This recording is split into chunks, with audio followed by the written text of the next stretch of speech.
샬롬, 복된 목요일 아침입니다. 오늘은 사도행전 11장 1절로 18절의 말씀, 비난과 설명 이 제목으로 하나님 말씀 나누고자 합니다. 어제 수요 아침의 큐티, 그리고 어제 저녁 예배 때 말씀을 드렸어요. 사도행전에 크게 세 가지의 사건이 있었다는 것. 오순절 성령 임재, 성령 강림 사건이 너무나도 큰 한 획이 되는 거죠. 두 번째, 사도행전 9장에 나왔던 사울의 회심 사건. 그리고 세 번째, 이방인 고넬료와 그의 온 가족들이 성령의 임재와 함께 하나님을 경외하며 하나님의 그 영광스러움 가운데 거하였던 사건. 자, 이것은요, 유대인이었던 베드로, 그리고 이제 오늘 본문에서 베드로를 향하여 비난하고 있는 예루살렘 할례를 받았던 신자들의 그러한 놀라운 인식의 전환점이 되는 사건이 되었습니다. 여러분 2절을 보십시오. 베드로가 예루살렘에 올라갔을 때에 할례자들이 비난하여 3절 이르되 내가 무할례자의 집에 들어가 함께 먹었다 하니. 어제 수요 저녁 예배 때도 이 부분에 대해서 말씀을 드렸어요. 자, 이들이 움직이고 있는, 이들이 중심으로 잡고 있는 것은 무엇입니까? 예수 그리스도를 믿어요. 하나님을 믿는다니까요. 그럼에도 불구하고 더욱더 여전히 크게 이들을 움직이고 있던 중심은 할례를 받았느냐, 이겁니다. 할례를 받았느냐. 아무리 좋은 것이라도, 아무리 잘하는 것이라도, 아무리 유익한 것이라도 할례 받았니? 이 말 한마디로 나는 아닌데 하면 그냥 끝나 버리는 거예요. 여러분, 이들은 비난하고 있습니다. 왜? 무엇을 비난합니까? 하나님의 생명의 역사, 하나님의 이루어 나아가심, 성령의 역사심이 확장되어지고 그 가운데서 이끌어 나아가시는 아버지의 그 놀라운 은혜들을 이들은 바라보질 않아요. 그리고 딱 한마디 하죠. 왜 네가 무할례자의 집에 들어가 함께 먹었냐? 이것은 무엇입니까? 유대인이었던 베드로. 유대인은 이방인과 상종하지 않죠. 그들과 교제하고 그들과 함께 한다는 것은 율법에 위법되는 행위였습니다. 그래서 이들은 하나님의 놀라운 역사를 바라보기 전에 왜 위법한 행동을 했느냐, 이것부터, 그리고 이걸 가지고 베드로를 비난하고 있었던 것이죠. 자, 여러분, 두 번째, 설명하는 베드로가 나와요. 자, 첫째, 비난하던 예루살렘에 할례 받은 신자가 나왔다면, 두 번째는 이 비난 앞에 설명하고 있는 베드로가 나옵니다. 여러분, 베드로의 마음을 한번 상상해 보세요. 고넬료 집안에서 너무나도 놀라운 생명의 역사가 이루어졌잖아요. 더군다나 이방인들 가운데 이러한 은혜의 이야기가 펼쳐졌어요. 베드로에게도 완전히 새로운 인식의 전환점이 되었거든요. 그렇다면 이 놀라운 일들 앞에 베드로의 마음이 어떻겠습니까? 너무나 감사한 거죠. 또한 하나님께서 이렇게 이루어 나가셨다는 그 놀라운 소식들을 이제 예루살렘에 올라가면서 그네들에게, 동료들에게, 함께 했던 성도들에게 알려주고 싶지 않았겠어요? 기대가 있지 않았겠습니까? 막 흥분되는 마음으로 올라가지 않았겠습니까? 근데 이게 웬일입니까? 가자마자 대뜸 하는 말이 왜 무할례자의 집에 거하면서 그들과 함께 거했냐? 왜 율법을 어겼냐? 너 유대인 아니냐? 비난의 화살이 막 쏟아지는 거예요. 여러분, 이런 거 있잖아요. 기대가 높은데 그 기대에 버금가지 않으면 실망 또한 더욱더 깊죠. 기대가 클수록 실망도 큰 거 아니겠어요? 베드로는요, 예루살렘으로 올라가면서 이 놀라운 일들을 내가 전해야지라는 기대감을 가지고 갔는데 대뜸 비난의 화살이 쏟아지니 얼마나 실망이 컸겠어요. 여러분, 이런 게 있죠. 비난을 받으면 감정이 상하죠. 감정이 상하면요, 그 이후에 펼쳐지는 일들은 나도 감정이 상하기 때문에 비난에는 비난으로 맞대응하면서 소위 그냥 진흙탕 싸움이 일어날 때가 너무너무 많습니다. 자, 그런데 베드로의 힘이 무엇이냐? 베드로의 정말 위대함이 무엇이냐? 비난의 화살을 딱 맞았어요. 그런데 그 화살 맞은 그 자리에 또 다른 비난으로 맞대응하는 것이 아니라 어떻게 하느냐? 오늘 본문 4절을 보십시오. 베드로가 그들에게 이 일을 차례로 설명하여.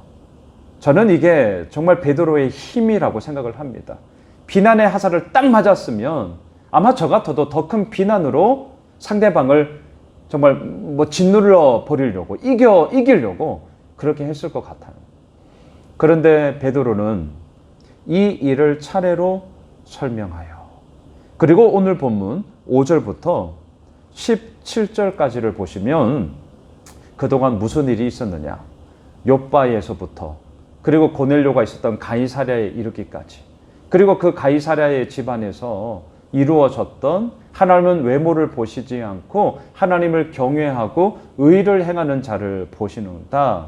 그리고 또한 그 이방인들 가운데도 성령 하나님의 임재와 충만하심으로 말미암아 너무나도 놀라운 생명의 역사가 이루어졌다. 예수 그리스도를 주로 고백하는 그들에게 세례를 베풀므로 예루살렘과 온 유대야와 사마리아와 땅끝까지 이르러 내 증인이 되라 말씀하신 그 지상명령이 이제 우리들 가운데 이루어지고 있다. 이 얘기들을요 순차적으로 쫙 얘기를 해요. 여러분, 이 힘이 우리들에게도 필요합니다. 이 힘이 필요해요. 저는 이렇게 말씀을 정리의 포인트를 이렇게 한번 정해보고 싶었어요. 비난하는 할례자입니까? 설명하는 베드로입니까? 나에게 일어났던 사건을 생각하고 정리해 보십시오. 그럴 때에 비난을 이기고 새롭게 하시는 하나님의 은혜를 알게 됩니다. 설명을 하려면 내 안에 먼저 정리가 되어 있어야죠. 저도 이렇게 매일 새벽 큐티 말씀을 전하기 위해 녹화를 하고 영상을 찍을 때 그 전에 먼저 제가 말씀을 생각하고 정리하고 큐티 책에 적고 다시 한번 머릿속에 다시 한번 정리하고 이런 작업을 거치거든요. 그럴 때에 오늘 이 말씀을 나누는 것처럼 이 말씀에서 제가 깨닫게 되고 제 마음에 울림이 되었던 내용들을 매일 아침마다 나누는 것 아니겠습니까? 설명을 하고자 한다면 그 전에 먼저 생각하고 정리하는 작업이 필요한 거죠. 베드로가 그 일을 했어요. 자, 그러자 17절을 보십시오. 그런즉 하나님이 우리가 주 예수 그리스도를 믿을 때에 주신 것과 같은 선물을 그들에게도 주셨으니 내가 누구이기에 하나님을 능히 맡겠느냐 하더라. 이게 베드로가 깨달은 완전한 새로운 인식의 전환이에요. 예수 그리스도를 우리가 믿을 때 주신 것과 똑같은 선물을, 성령 하나님의 기름 부으심을 그들에게도 주셨는데 내가 무엇이간데, 내가 누구이기에 그 하나님을 능히 막을 수 있겠냐. 오히려 막아서는 안 되죠. 그렇게 행하시는 하나님을 따라가야죠. 그럴 때에 오늘 보면 18절을 보십시오. 그들이 이 말을 듣고 잠잠하여. 예, 당연하죠. 능히 하나님을 어떻게 우리가 막을 수 있겠냐. 막을 수 없다는 사실을 이들도 알죠. 잠잠할 수밖에 없어요. 그리고 더 나아가 하나님께 영광을 돌려 이르되 그러면 하나님께서 이방인에게도 생명 얻는 해결을 주셨도다 하니라. 너무나도 놀라운 얘기가 나와요. 하나님께서 이방인에게도.